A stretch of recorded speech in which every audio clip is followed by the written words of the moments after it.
Muy buenas, sean todos bienvenidos al octavo capítulo de Uncanny Valley, que próximamente se va a llamar Deconstruyendo el Ser. Vamos a unir dos franquicias muy pequeñas entre mi amigo Juan y este servidor también llamado Juan. El tema que vamos a tratar hoy en este capítulo, que es el último de esta temporada, es el ser. Te preguntaré algo. ¿Eres cristiano, cierto? No. ¿Y por qué tienes esa cruz en tu departamento? Es una forma de meditación. ¿Cómo es eso? Yo contemplo el momento en el jardín. La idea de permitir tu propia crucifixión.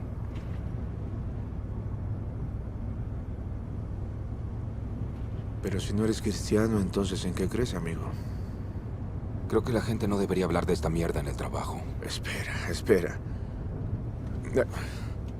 Hemos estado juntos por 3 meses y aún no sé nada de ti. Hoy, en lo que estamos metidos, ahora, hazme una cortesía, ¿sí? No estoy tratando de convertirte. Oye, yo me considero un realista. Puesto en términos filosóficos, soy lo que llaman un pesimista. ¿Y qué significa eso? Que soy malo en las fiestas. Déjame decirte, tampoco eres bueno fuera de las fiestas.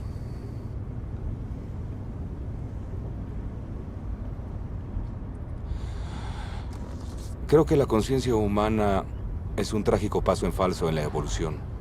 Nos volvimos demasiado conscientes. La naturaleza creó un aspecto de la naturaleza separado de sí mismo. Somos criaturas que no deberíamos existir, según la ley natural. Oye, eso suena bastante jodido, Rust. Somos cosas que operamos bajo la ilusión de tener una identidad, una acreción de experiencias y sentimientos sensoriales, programados con una total garantía de que todos somos alguien, cuando de hecho todos somos nadie. Bueno, Juan, hace mucho que no nos vemos, ¿no? Prácticamente 2 meses, pero como dicen, año nuevo, podcast nuevo y empezando con toda. Ahorita damos el contexto manga literario. ¿Cómo ha sentido usted su individuo, el ser suyo? ¿Cómo lo ha sentido? Esa es una pregunta muy directa para empezar. El ser mío está tranquilo, está viviendo todo con bastante tranquilidad. Yo pienso que uno siempre se deja como abordar por cuestiones que están muy en la moral, es decir, en lo bueno y lo malo, pero al fin y al cabo podemos ser más observadores de eso que víctimas o no sé, o también victimarios de eso bueno y malo que existe en esa condición humana de existir. ¿Y su ser, Juan? ¿Qué tal su ser? Pues, usted ya sabe que ya hago parte de un porcentaje aquí en Colombia, ¿no? Del desempleo.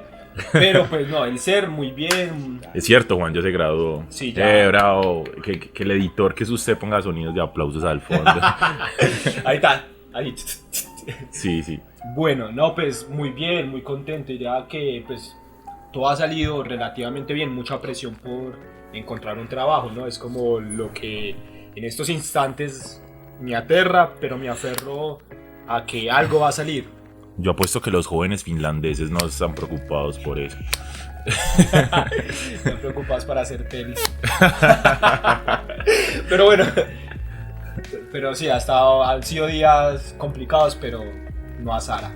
Bueno, Juan, tomando el contexto manga literario, poniéndolo otra vez, digamos, en algún instante de tiempo con el manga Vagabond, que lo hemos tomado mucho porque pues, es un manga que toma mucho de estas cuestiones del ser, del existencialismo, de la violencia y de muchos otros aspectos del ser humano. En este caso, digamos, a mí hay una frase muy importante que creo que para este podcast del ser es algo realmente relevante, que es el ser humano es totalmente libre, o sea, es totalmente libre, pero está atado a algo espiritual. Ese es el ser humano, ¿no? Es totalmente libre, ¿en qué medida? Pero pues está atado a algo espiritual. Todos buscamos creer en algo, más allá de nuestra... A veces. En muchos casos. Pero sí, siempre se busca como... Digamos que hace días estaba en una clase, de hecho, y el profe hablaba sobre la salud, como el bienestar del sujeto psicológico. Entonces el profe hablaba algo así como que siempre había que llenar la parte espiritual. en unos años atrás quizá yo hubiera negado eso, digamos que porque no estaba tan cercano a esa parte y hubiera como contrariado esa idea, pero digamos que de alguna u otra forma lo espiritual es como en lo que uno cree y con base a eso erige y crea unas conductas de vida y unos patrones y unas maneras de pensar que no siempre subyace, digamos, a una deidad o a una cuestión meramente religiosa, porque hay gente que no cree en nada, pero digamos que cree en la ciencia. Bueno, esto es como lo más común, pero también hay gente que simplemente cree en el carro que tiene, por ejemplo, y guía su vida y su patrón de vida a limpiar el carro. Entonces ahí es donde hay como un concepto de espiritualidad que siempre es muy ambivalente y muy subjetivo al contexto, a la persona, y que no siempre espiritualidad es una cuestión de religión meramente. Listo, bueno Juan, ya que hemos abordado el tema, como siempre vienen las preguntas y bueno, ¿qué es el individuo? ¿Qué es el ser humano? Oh Juan, responda la pregunta que lleva buscando la mitad de la humanidad durante todo su tiempo. Me estás siendo sarcástico, ¿no? Ya, o sea, Sí, Juan. Pero no, o sea, bueno, estoy expresando la dificultad que subyace a explicar esa pregunta. por eso mismo, esa era la idea. Está bien, igual siempre digo que está como muy arrojado a mi perspectiva, que es el individuo. Yo pienso que no hay que utilizar el término individuo de por sí es casi imposible. Es imposible en el hecho de que no somos un individuo casi nunca. Casi nunca, o yo diría que la mayoría de la población no es individuo. De hecho, se dice que es sujeto. Pero no por una cuestión de error gramatical, sino por el trasfondo que existe en el hecho de ser individuo y el hecho de ser sujeto. Porque el que está sujeto a algo externo de él. Entonces, casi siempre estamos sujetos a algo, digamos, ya sea no sé, a un estilo de vida, a un gobierno, a una sociedad, al convivir con el otro necesariamente, que pienso que igual es algo vital, pero siempre estamos sujetos también a las ideas del otro o a lo que nos han enseñado, que de hecho eso también lo hemos hablado en los otros podcasts, que es como las costumbres que a veces estamos sujetos a ellas. Entonces diría que el individuo es más bien un ideal del hombre. Que es un individuo, es eso, es el hombre lo que quiere ser uno consigo mismo, según sus propias ideas, según sus propios pensamientos, pero a la vez siempre se topa con esa barrera de que no lo puede ser, que siempre va como a coger cosas de otra cosa, de otra esencia, de otro objeto, de otra persona o de otro símbolo, por así decirlo. Bueno Juan, siguiendo, ¿cómo se construye el ser? O sea, ¿cómo yo como ser humano me construyo? ¿En qué aspectos me puedo construir? Eso es importante porque eso ya lo habíamos tomado en los otros podcasts, en los de costumbres, por ejemplo, que era, digamos, el cómo uno desarraigaba o quitaba de uno ese tipo de cosas que venían de la familia de uno o del entorno donde uno había crecido y se convertían de cierta parte, digamos, en los patrones que seguíamos. Entonces, pienso que hay muchas formas como uno de construirse, pero pienso que para uno descubrir en qué forma se deconstruye, porque cada sujeto o cada persona se construye de forma diferente, ya sea por el arte que tengan o por las cosas que les guste hacer o por la música que les guste escuchar. Todo proviene como de cuestionarse. Si uno se cuestiona a sí mismo, digamos, ¿por qué yo estoy haciendo esto? ¿Yo por qué creo en esto? ¿Yo por qué escucho este tipo de música? ¿Por qué me gusta este tipo de libros? ¿Por qué hago esto cuando me levanto? ¿Por qué hago esto antes de acostarme? Pues ahí es cuando uno empieza como a descubrir ya otras formas. Aunque bueno, uno no encuentra de uno como, digamos que lo más usual es que la persona le dé un vacío existencial tremendo o suele tener ansiedades, porque cuando uno se cuestiona es como confrontarse con uno mismo. Pero después de eso uno va como comprendiendo el proceso de, digamos, de cuestionarse, porque uno nunca se deja de cuestionar, y si uno dice, no, es que yo ya me cuestioné todo y ya aprendí todo, pues eso ya es más un sesgo que cualquier otra cosa. Sí, porque pues, sí. En cada momento estaba aprendiendo más, desaprendiendo más. O sea, es una persona diferente cada día. Exacto, por ejemplo, eso que usted dice de desaprender, nosotros también desaprendemos cosas, y a veces el desaprender nos lleva a aprender otras nuevas. Entonces pienso que es eso, lo primero que todo, más que darles una fórmula mágica, bueno, usted tiene que hacer esto, es que se cuestionen, parce. cada vez que uno se cuestiona, pues logra otras cosas. Listo, Juan. Digamos, el ser siempre está en busca de un Dios. Siempre está en busca de darle una imagen, un ser, una figura a un Dios. Ya sea, siempre busca esa palabra, Dios, ¿no? Siempre busca. Digamos que el ser yo lo veo mucho como que no tanto de lo que él percibe desde los sentidos, sino más bien de cómo el ser, es decir, la persona, vive su vida. Es decir, cómo le da valor e interpreta esa experiencia de vida. Y pues como para dejar ese apartado claro de ser. Y en cuanto a la pregunta que usted me hace, diría que tiene que ir mucho con... De hecho es muy común eso de que busquen un Dios, por ejemplo, porque es algo que está más que todo presente en las religiones de Occidente, las religiones cristianas, por ejemplo, que siempre tienen esta figura de salvación y de que cierta forma sirve, porque digamos que la fe, independientemente de cualquier religión, pues ayuda a superar o a generar, digamos que no sé, unas defensas para afrontar situaciones de vida. Es decir, si a su abuela le sirve ir a la iglesia y rezar para que calme su angustia sobre una cosa X o Y o por una situación de vida, pues está bien. Si la sirve a calmar, está bien, es un método catártico.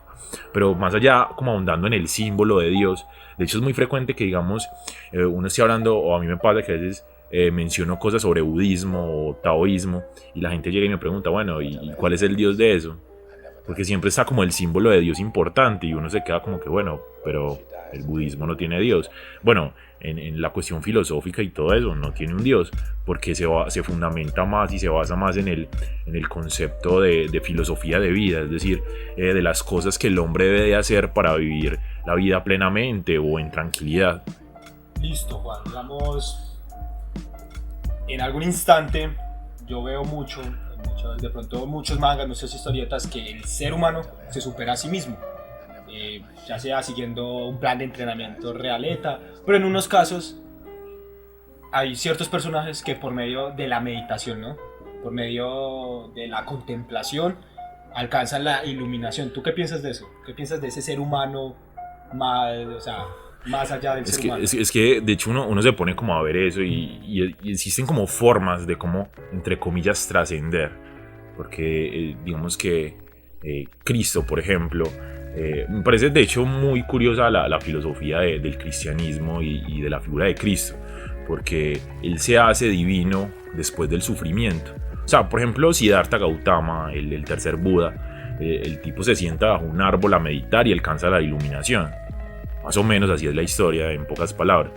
Pero Cristo, bueno, soy cristiano, debo aclarar, pero me parece como a destacar. Cristo tiene que soportar, digamos, ciertos castigos.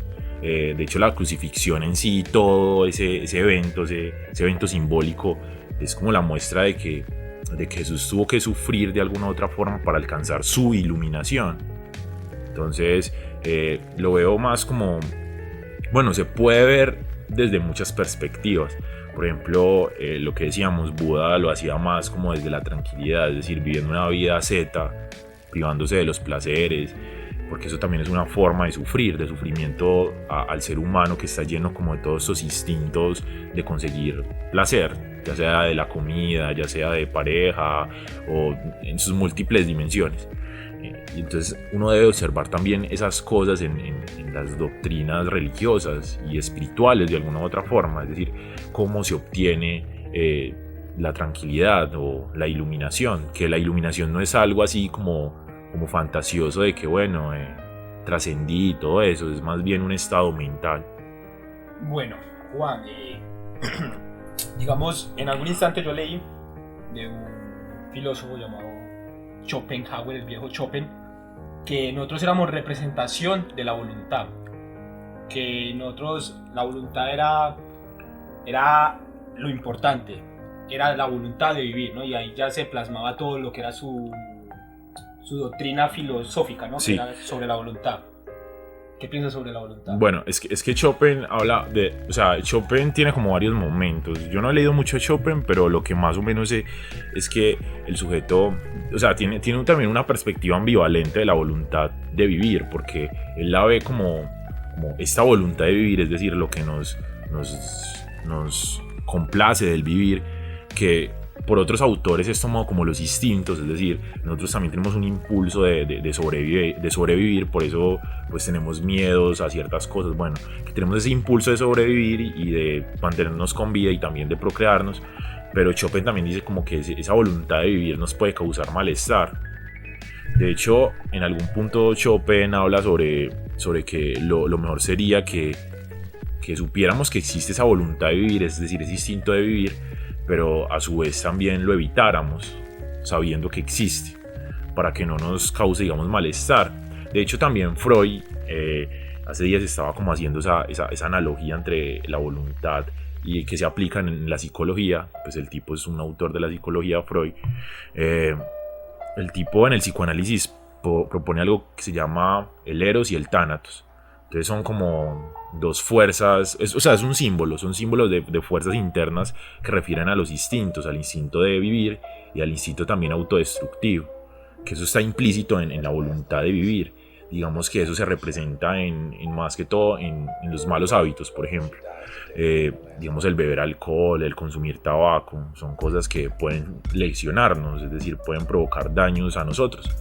Pero esos impulsos de buscar esas sustancias o esos escapes siempre van a estar y siempre va a ser una cosa, y si no es esa cosa es otra cosa y solo cambia de forma, que es como ese sentimiento de autodestrucción que es inconsciente, que a veces no lo percibimos, que nos lleva a que nos hagamos daño de alguna u otra forma, ya sea, digamos, no sé, teniendo una pareja mal llamada tóxica, o de pronto comiendo alimentos que no sean beneficiosos para nosotros, o comiendo de más, o ese tipo de cosas. Viciosos, sí, autodestructivos así. Pero entonces esa voluntad de vida tiene dos caras, es a lo que yo quiero llegar, que es también, digamos, que puede potenciar, digamos, nuestro disfrute o vivir en plenitud, pero también puede pues poner en juego esas situaciones de autodestrucción que debemos también como hacer conscientes y tomar decisiones con base a lo que sabemos, cuestionándonos, que viene con lo que estaba hablando ahorita sobre lo de construirse.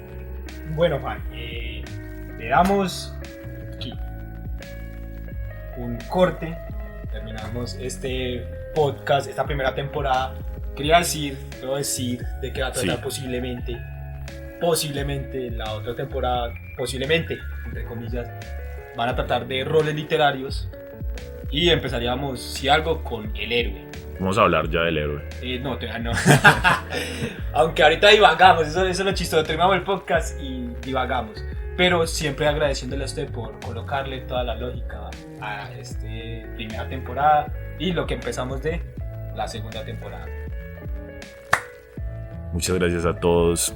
Nos vemos en el siguiente capítulo de Un Caníbal y de Construyendo el Ser próximamente. Y bueno, muchachos, como siempre digo, puede estar moribundo, hecho una chota al mundo, pero siempre está lleno de amor y paz. What the fucking shit, nigga.